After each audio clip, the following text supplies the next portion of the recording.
Alhamdulillah, wassalatu wassalamu ala rasulillah wa ala alihi wa sahbihi wa mawala. Rabbi israh li sadri wa yassir li amri wahlul 'uqdatam min lisani yafqahu qawli. Puji syukur kehadirat Allah, pada malam hari ini kita dapat berkumpul dalam rangka pengajian bulanan keluarga besar Muslim Tabaksel di rumah saudara Khairul Sakir Nasution. Mudah-mudahan Sahibul Bait diberikan Allah keberkahan, dan kita yang hadir di rumah ini juga mendapatkan keberkahan dari Allah Subhanahu wa taala. Amin ya rabbal alamin. Selanjutnya yang sama-sama kita muliakan para asatiz, tuan-tuan guru, para ulama, dan yang sama-sama kita hormati dan kita tuakan atau bangunnya tulang Sofyan yang Arahat serta seluruh jajaran pengurus yang alhamdulillah 2 bulan yang lalu telah terbentuk. Mudah-mudahan dapat memfasilitasi kegiatan pengajian ini istiqomah, dan mudah-mudahan jemaahnya terus bertambah sebagaimana harapan kita bersama. Amin ya rabbal alamin. Tadi sebelum mulai saya lihat Ustaz Khairul Hadi menulis di tertib acara refleksi Maulid Nabi. Jadi kalau refleksi ini berarti spontanitas. Jadi tidak perlu panjang-panjang, kita singkat saja. Namun mudah-mudahan melalui pengajian bulanan kita ini, kita telah menunjukkan di hadapan Allah bahwa kita adalah orang-orang yang mencintai kekasihnya, yaitu baginda Rasulullah Sallallahu Alaihi Wasallam. Dan mudah-mudahan kita semua mendapat syafaatnya di yaumil akhir kelak. Amin ya rabbal alamin. Untuk itu sebelum saya mulai memberikan mau'izatul hasanah, mari kita sama-sama berselawat. Mudah-mudahan kita telah mendapatkan naungan Rasulullah di yaumil hisab. Salatullah salamullah ala taha rasulillah. Salatullah salamullah ala yasin habibillah, ala yasin habibillah. Ayo sama-sama. Salatullah salamullah ala toha rasulillah. Salatullah salamullah ala yasin habibillah, ala yasin habibillah.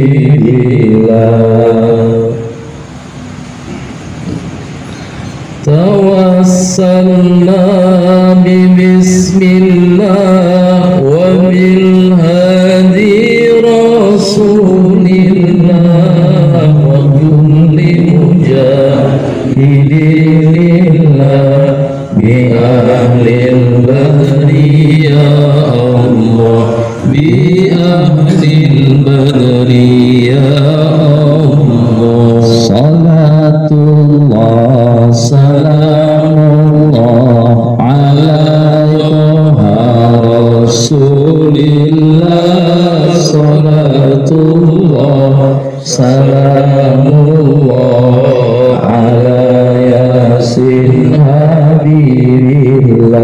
ala yasin habibillah.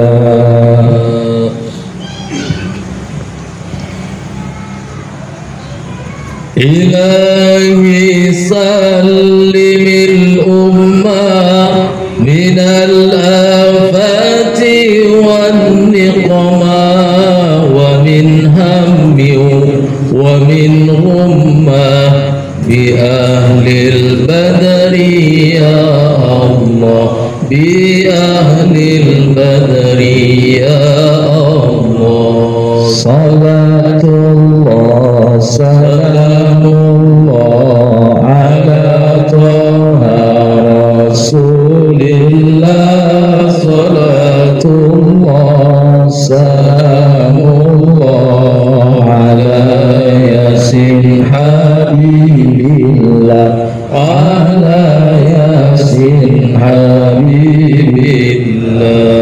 Allahumma salli wa sallim wa barik alaihi wa alihi. Saudara-saudara yang dirahmati Allah, Maulid Nabi tidak terlepas dari cerita kelahiran. Jadi kalau kita melihat sejarah, maka hanya ada dua manusia di dunia ini yang lahir tidak dari rahim seorang ibu. Yang pertama yaitu Nabi Allah Adam, yang kedua Hawa. Selebihnya kita ini semua lahir dari rahim orang tua masing-masing. Bahkan Rasulullah SAW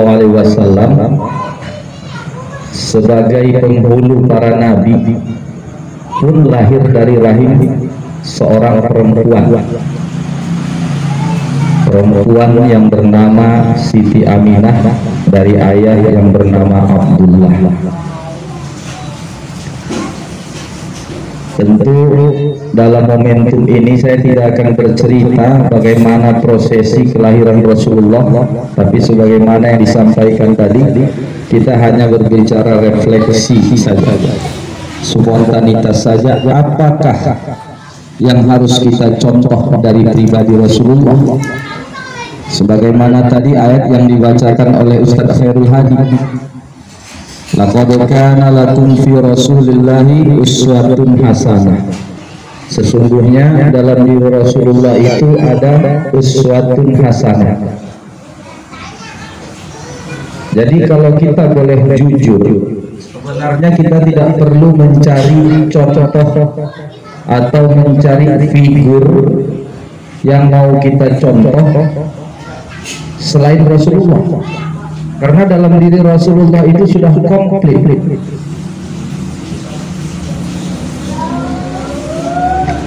Saya ingin menyampaikan Rasulullah itu punya sifat 4, tapi ada 3 pribadi Rasulullah yang saya ingin kita semua mampu mengamalkannya, dan mudah-mudahan itu akan menyelamatkan kita dari dunia yang penuh dengan tipu daya saat ini. Yang pertama, Rasulullah SAW itu adalah manusia yang sangat dermawan, sangat penuh kasih sayang. Pernah suatu ketika Rasulullah melihat seorang anak menangis di hari yang penuh dengan keberkahan, yaitu di hari raya Idul Fitri. Lantas Rasulullah memanggil anak itu, "Hei nak, sini, kenapa kamu menangis?" Kata si anak, "Saya ini tidak punya ayah. Kalaupun saya punya ayah, itu ayah sambung, istilahnya di sini ayah sambung, ayah tiri. Tetapi semenjak ibu saya menikah dengan ayah tiri saya itu tidak peduli dengan saya. Padahal ayah saya dulu meninggalkan banyak harta untuk saya, mereka nikmati dan mereka tidak peduli dengan saya." Lantas Rasulullah bertanya kepada si anak yatim itu, "Maukah engkau kujadikan sebagai anakku?" maukah engkau kujadikan sebagai orang yang berada di bawah perlindunganku? Si anak tersenyum, kemudian Rasulullah meminta kepada istrinya supaya kasihnya anak pakaian seperti anak-anak yang lain, kasih dia uang jajan seperti anak-anak yang lain. Begitulah Rasulullah mempunyai sifat kasih sayang. Begitulah Rasulullah mempunyai sifat dermawan. Contoh yang lain, bagaimana kasih sayangnya Rasulullah. Rasulullah SAW pernah suatu ketika berada di dalam masjid dengan sahabat. Tiba-tiba datang seorang laki-laki ke masjid itu, kemudian dia buang hajat, buang air kecil di dalam masjid itu. Itu sahabat yang ada di situ sudah mulai ingin, kalau bahasa kita, ingin penggal leher itu si laki-laki, karena itu tempat ibadah. Rasulullah katakan, jangan kalian ganggu dia, biarkan dia menyelesaikan buang airnya. Bayangkan, begitulah Rasulullah. Padahal Rasulullah tidak kenal dengan laki-laki itu, tapi Rasulullah bilang, jangan kalian ganggu dia, biarkan dia menyelesaikan hajat. Maka si laki-laki itu menyelesaikan buang air, kemudian Rasulullah memanggil laki-laki itu dan menyuruh sahabat untuk membersihkannya. Jadi Rasulullah itu mempunyai sifat kasih sayang yang luar biasa. Nah, inilah yang harusnya kita contoh. Contoh yang lain, Rasulullah SAW ketika Rasulullah berangkat ke masjid, ada seorang kafir Quraisy yang selalu melempari Rasulullah. Bukan hanya melempari dengan buah, tapi bahkan dengan kotoran. Rasulullah tidak pernah mencari tahu siapa laki-laki itu, tidak pernah. Rasulullah hanya berdoa, ya Allah, kasih hidayah orang itu. Hingga pada suatu ketika Rasulullah dapat kabar bahwa orang yang melempari Rasulullah itu sakit. Rasulullah juga heran, ini mana biasa orang yang melemparin saya kok enggak ada. Ternyata Rasulullah dapat kabar bahwa orang itu sakit. Apakah lantas Rasulullah mengatakan alhamdulillah? Ternyata tidak. Rasulullah merasa sedih. Akhirnya Rasulullah pun berangkat mendatangi orang itu ke rumahnya. Bahkan Rasulullah membawa bungkusan, membawa oleh-oleh untuk orang yang sakit yang sudah selalu melemparinya. Apa kata si laki-laki itu? Ya Muhammad, sekian banyak teman-temanku yang biasa ikut mendukungku untuk melemparimu sampai hari ini belum datang melihatku. Tapi kau yang biasa kulempari dan paling kubenci justru orang pertama yang datang melihatku. Membalas keburukan orang dengan kebaikan itu adalah ajaran Rasulullah. Bukan membalas keburukan dengan keburukan. Yang paling dahsyat dan paling luar biasa kita melihat di mana rasa cinta dan kasih sayang Rasulullah itu adalah ketika Rasulullah akan meninggalkan dunia. Ketika Rasulullah meninggalkan dunia, kita belum lahir. Itu terjadi 500 tahun yang lalu, lebih kurang 500 tahun yang lalu. Apa yang dikatakan Rasulullah? Ummati, ummati. Yang diingat Rasulullah adalah umatnya. Kita ini semua diingat Rasulullah. Di saat dia akan sakaratul maut, yang diingatnya adalah umatnya. Bagaimana nanti umatku di akhir zaman nanti? Jadi pada malam hari ini saya mengajak kita semua, ayo kita tanamkan rasa kasih sayang. Apalagi kita di sini sama-sama merantau, kita sama-sama pendatang. Kalau ada perselisihan di antara kita, selesaikanlah dengan cara yang makruf, selesaikan dengan cara yang baik. Kalau ada saudara kita dapat masalah, bantulah apabila bisa dibantu. Ini ajaran Rasulullah. Nah, inilah yang seharusnya kita teladani, kita contoh. Rasulullah punya rasa kasih sayang dan cinta yang begitu luar biasa kepada sesama muslim. Maka Allah Subhanahu wa taala katakan sesama muslim itu seharusnya ruhama ubainahum, saling mengasihi di antara mereka. Kenapa? Karena kata Rasulullah, salah satu di antara tanda-tanda akhir zaman bahwa sesama saudara akan saling benci, akan saling mengecilkan, akan saling menghina, akan saling menjatuhkan. Maka ini mari kita jaga. Mudah-mudahan momentum bulanan ini mampu menjalin kasih sayang di antara kita. Bisa kita berbagi informasi bagaimana saudara kita yang ada di Karawang ini. Di sini ada orang tua kita, tulang arahan. Beliau ini salah satu orang yang paling mengerti di dunia kesehatan. Mungkin ada di antara kita, keluarga kita atau anak-anak kita yang kepingin sekolah di kesehatan, coba konsultasi sama beliau. Kalau ada yang kepingin ke dunia politik, di sini ada juga abang kita, Bang Mardiman, beliau mengerti dunia politik. Ada yang kepingin ke dunia dakwah, ada Ustaz Khairul Hadi. Ada yang kepingin anaknya masuk pondok pesantren, coba tanya Ustaz Khairul Hadi, Ustaz, di mana kira-kira pondok pesantren yang bagus? Di mana? Itulah gunanya kita ini bersaudara. Dan ini adalah ajaran Rasulullah. Ajaran Rasulullah. Ruhama ubainahum. Kalian harus saling mengasihi. Jangan ada benci. Kalau kita sudah saling mengasihi, timbullah sifat pemaaf. Ada yang kedua, sifat pemaaf. Rasulullah itu luar biasa. Rasulullah itu sangat pemaaf. Maka kita cobalah mengambil teladan dari pribadi Rasulullah. Mungkin ada saudara kita yang punya tanggungan atau yang punya hutang piutang belum mampu menyelesaikan, coba kita pahami. Jangan sampai dilaporkan ke polisi. Yang pertama efeknya dia akan dendam. Yang kedua, nama kita akan rusak di kampung.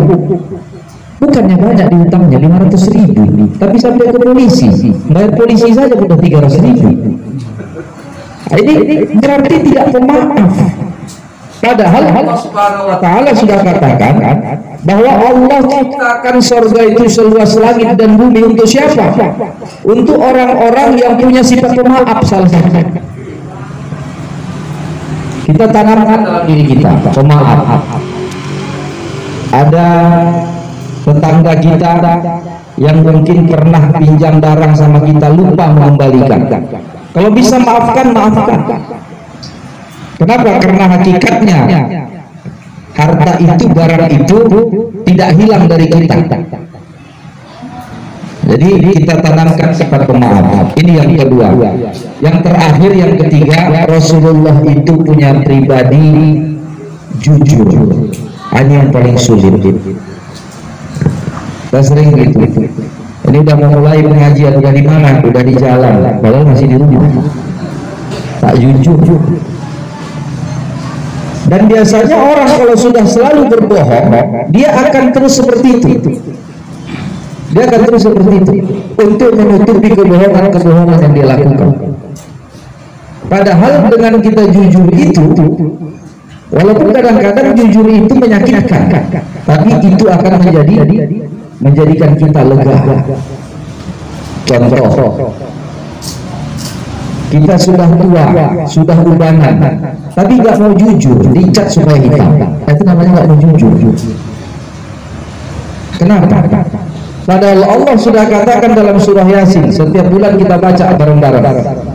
Wa man nu'ammirhu nunakkishu fil khalqi. Ku tambah umur kalian, ku kurangi nikmat. Ada yang giginya yang putus, ada yang rambutnya beruban, ada yang kepalanya botak kayak saya, habis. Itu tanda.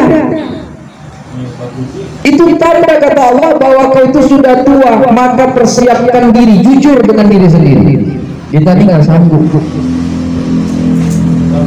Kadang-kadang ada orang berdagang begitu. Ini mohon maaf, saya selalu melihat di pasar begitu. Mau beli jeruk, ini Pak, ini jeruknya manis-manis semua, paling bagus, berapa harganya? Saya kasih harga modal aja sama Bapak 5.000 sekilo, padahal modal dia 2.000. Dibilangnya saya kasih harga modal. Dia tidak sadar bahwa yang dia lakukan itu penipuan. Dia bilang aja saya jual 5.000, jangan dibilang itu harga modal. Jadi seharusnya itu berkah, rezeki dibawanya pulang, gara-gara dibilangnya dia jual harga modal, akhirnya gak berkah. Kenapa? Karena dia di situ berdusta, tidak jujur. Tapi tidak juga seperti Rasulullah, agak repot itu. Kalau Rasulullah kan ini saya modalnya 3.000, terserah Bapak mau kasih berapa sama saya. Nah, agak susah kita itu. Tapi jangan sampai sudahlah tidak jujur, bohong lagi. Sudah tidak harga yang sebenarnya, dibohongi lagi. Susah jujur. Apalagi contohnya yang paling susah kita jujur, sholat. Ini mungkin banyak terjadi sama kami nih, orang-orang yang sering seperti Ustaz Hadi, saya sering juga merasakan itu. Nauzubillah. Contoh, kalau kami sholat di masjid, saya nggak mau bilang kami, mungkin Ustaz Hadi tak begitu. Saya sholat di masjid itu jauh lebih khusyuk daripada sholat di rumah. Itu kan tak jujur.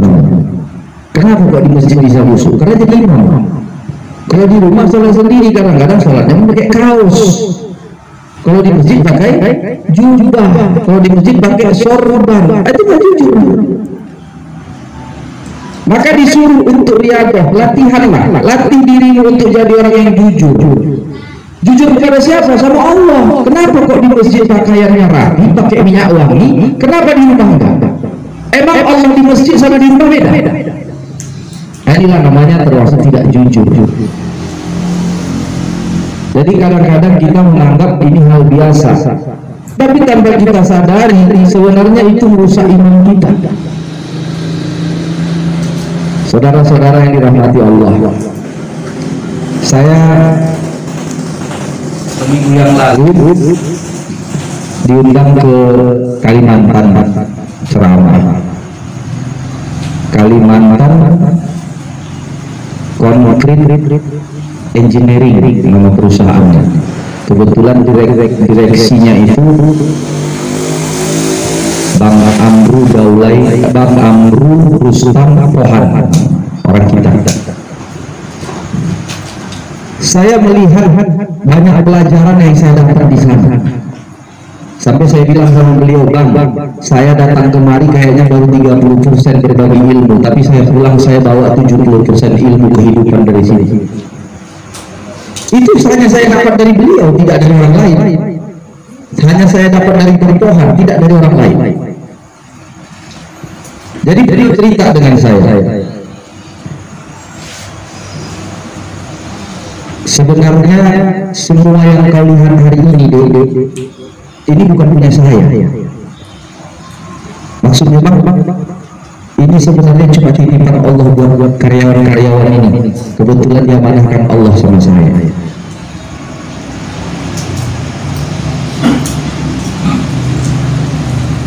Sampai beliau bilang sama saya dulu tahun 98 itu pernah jadi tukang ojek. Setelah runtuhnya rejim Orde Baru, ternyata lama-lama beliau jujur dengan saya. Ternyata beliau dulu tangan kanannya Pak Proboste Tejo. Tahun 98 begitu Soeharto jatuh, beliau ikut jatuh.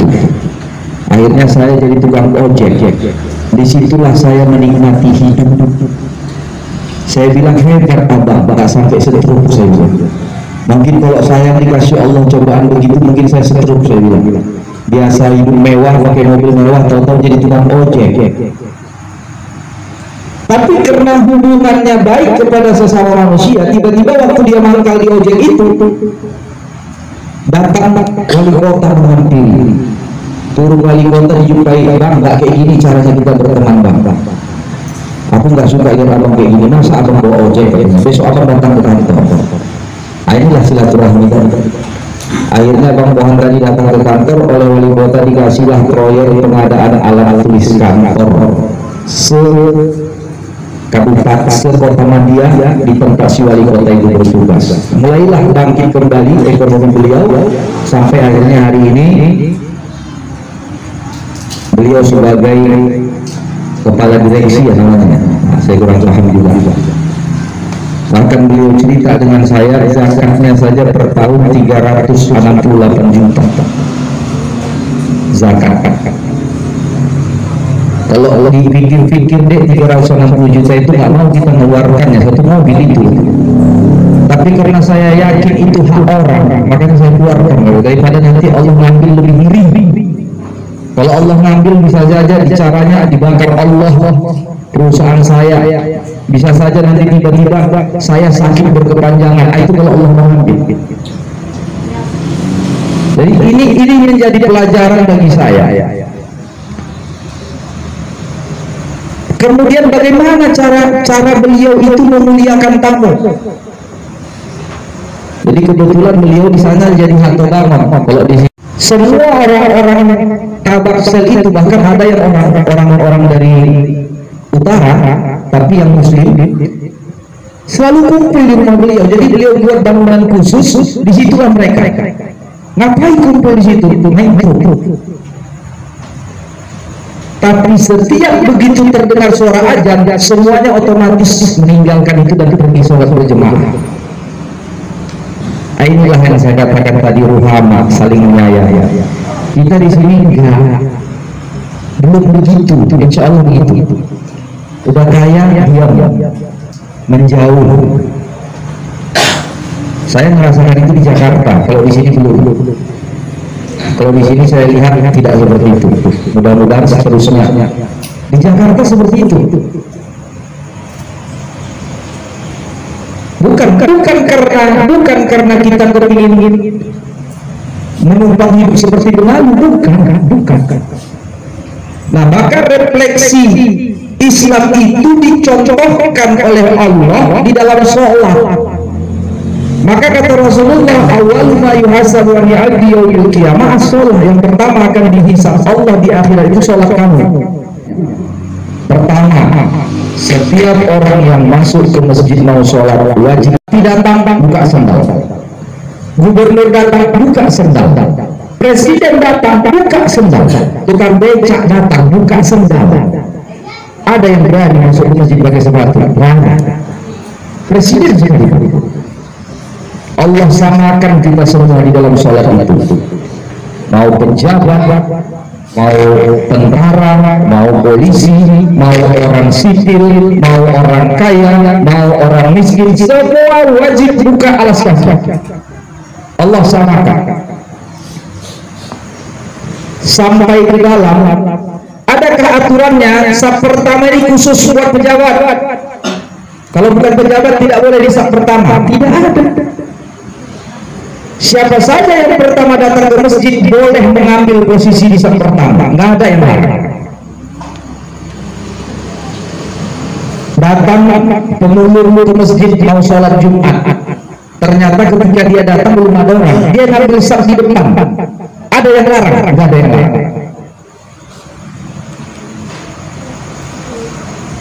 Jadi ini Allah menjadikan sebagai barometer keislaman kita sholat ini. Yang istimewanya lagi, di dalam sholat itu ada namanya imam. Artinya apa? Kita hidup ini harus punya pemimpin. Maka kata Rasulullah, kullukum ra'in, setiap kalian ini pemimpin. Kita disebut pemimpin. Minimal kalian jadi pemimpin untuk dirimu sendiri. Kata Rasulullah, kalau kalian jalan berdua, jadikanlah salah satu di antara kalian sebagai pemimpin. Kalau kau jalan sendiri, jadikanlah hatimu sebagai pemimpin. Harus ada yang memimpin. Sholat begitu juga. Harus ada yang menjadi imam.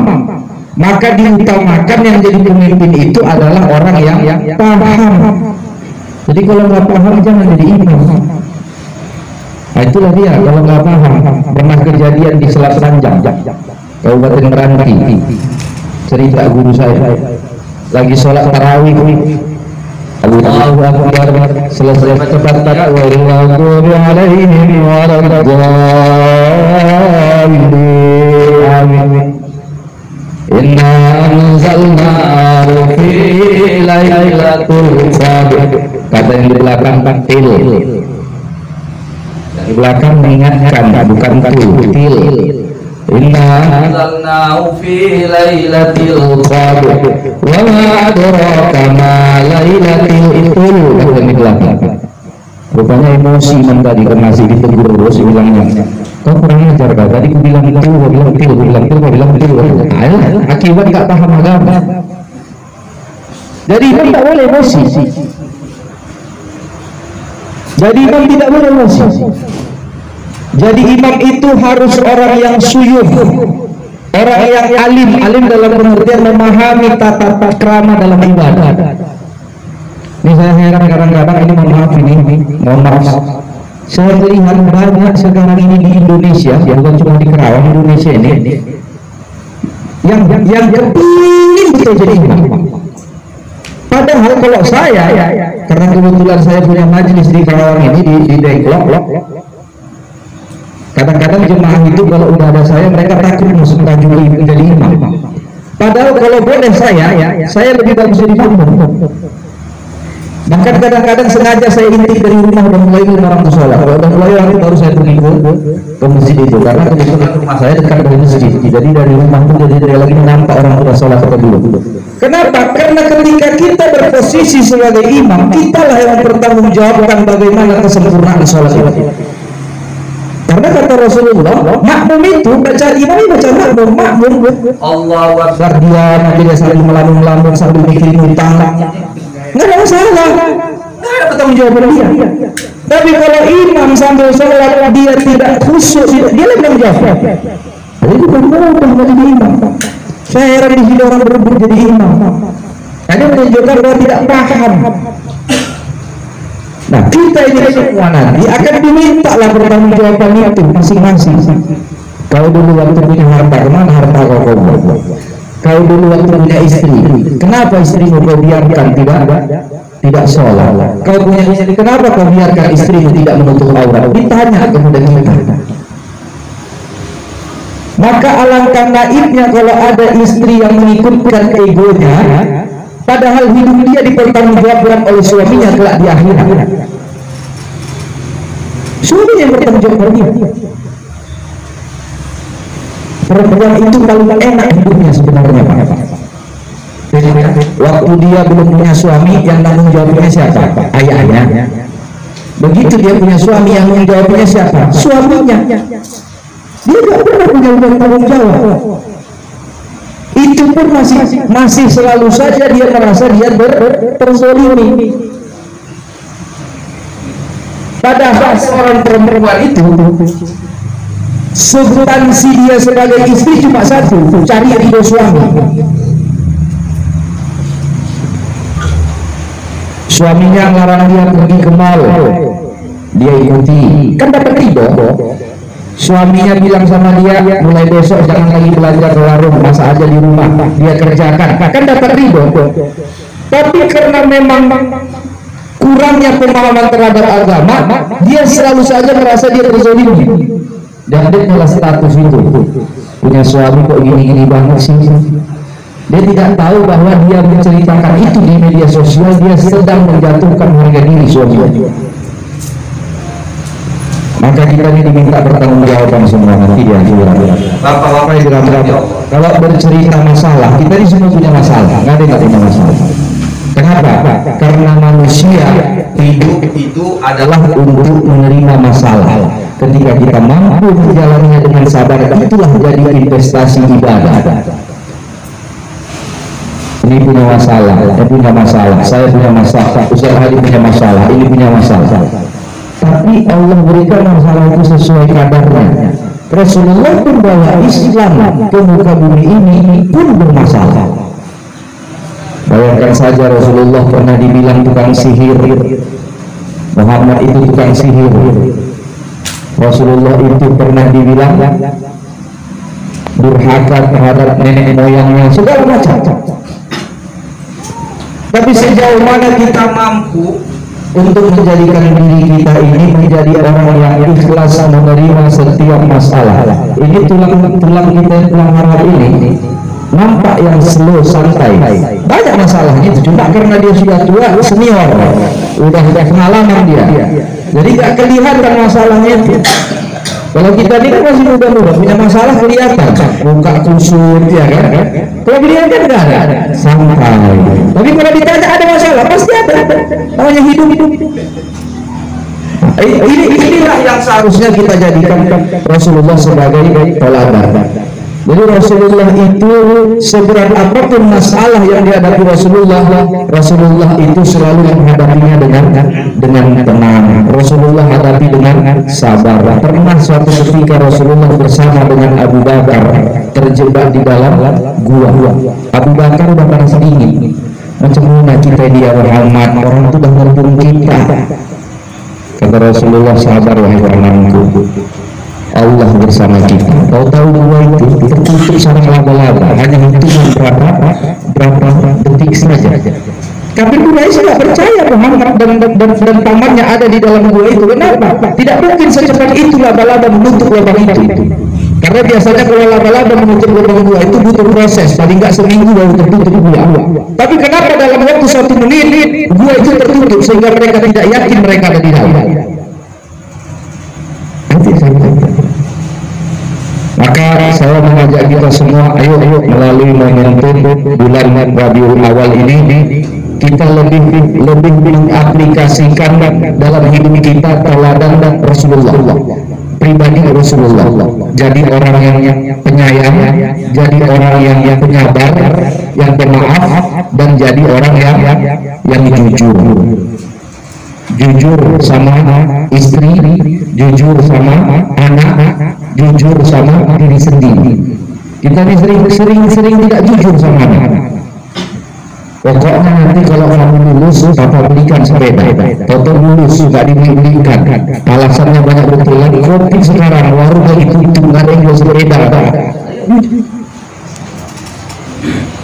Makanya harus saja niatkan saja di hati, ya Allah, kalau nanti anak saya lulus ada rezeki saya belikan sepeda. Nggak usah dibilang sama dia, jadi ya surprise, jadi kejutan. Ini janji sama istri, janji abang jam berapa pulang? Insya Allah jam 11 selesai, itu paling jam 12 sampai rumah, jam 3 dia sampai rumah. Nggak jujur. Bagus jujur, jam berapa pulang? Paling cepat jam 4, bisa pagi. Nggak usah bertunggu, tidur atau aman kan? Yang paling sering bikin kita dosa ini, yang paling sering bikin kita dosa ini bukan dapat pahala kita gara-gara handphone ini, banyak dapat dosa. Itu yang saya bilang tadi, udah di mana? Udah di jalan, padahal mandi belum dia, baru bangun tidur. Jam berapa sampai? Bentar lagi. Kenapa nggak jujur?